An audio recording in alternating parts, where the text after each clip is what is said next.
Hello, my name is Autumn Hopwood, and the proverb that I selected comes from the New International Version of the Bible. It's found in James chapter 3, verse 5, and it says, "Likewise the tongue is a small part of the body, but it makes great boasts. Consider what a great forest is set on fire by a small spark." As I began to dissect this proverb to understand what it means, I asked myself a couple questions.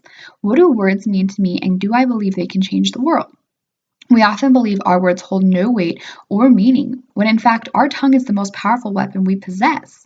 With words alone, wars have been waged, marriages have crumbled, friendships ruined, and lives have been taken. With words, peace has been wrought, foundations and relationships renewed, and lives restored. Recently, I read a really great article by Steve Parker. It was entitled, "Words Have the Power to Change Our Lives." In this article, he does something really interesting. He asks the reader to think of the word cancer. He then goes on to say that as you're sitting in the doctor's office, this word cancer just changed your life and everyone's life around you. When you go home, you do what any of us would do, and you search. As you begin to type, the words interact with each other and they provide answers, and that leads to a powerful option, which leads to another word, hope. After reading that article, I found another great one called The Power of Words by Professor Susan Smalley. In her article, she quotes this: "A word is like a living organism, capable of growing, changing, spreading, and influencing the world in many ways, directly and indirectly through others." After I read these articles, I began thinking I needed to think of some real-life examples of this. So I went back to school, and I imagined hearing the "I Have a Dream" speech by Martin Luther King Jr. And I think it'd be safe to say we all remember it. But as an adult, I realize now this man changed a nation with his words alone. I believe Mr. King knew the great potential words had, and with words alone, he could make a change. The power of our words hold influence, and someone who capitalized upon that greatly was Adolf Hitler. Although he did incite violence, his words influenced nations to follow him. Hitler is just one countless example of men who have used their power for evil. Okay, so I know what you're thinking. How does this apply to me?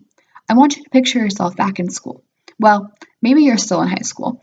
But either way, I want you to think about someone. I want you to picture someone we all know. The person who never got picked for a team, never invited to lunch, never invited to a party. Maybe you didn't even know they existed. Now, maybe you were that person. Maybe you were the person that picked on that person. But I want you to imagine this scenario. This student wakes up and they decide that life is no longer worth living. No one appreciates them. They go to school and they are harassed like normal. Day in and day out, they are alone. But this is the day they decide they've had enough. As school ends, they're walking out of the building and you walk past them. Now you have two choices. A, you can ignore them or harass them. Or B, you could actually say hello. You could start a conversation, ask how they're doing. Now, for demonstration purposes, let's say you choose B. You choose to say hello. That student goes home and realizes that today was worth living and that tomorrow they're going to give it another shot. There are just countless examples of how the words that we speak can start fires of destruction or hope. Knowing these things, we can look again at the proverb and realize what he's saying is, although the tongue is small, it can change the world. And referring to what I said before, it could be for good or for evil. If you go further in James chapter 3, he explains it more by saying the tongue defiles the whole body in verse 6. And in verse 10, he says, out of the same mouth proceeds blessings and cursings. Here, James reiterates the fact that we hold powers in our tongue for good and for evil.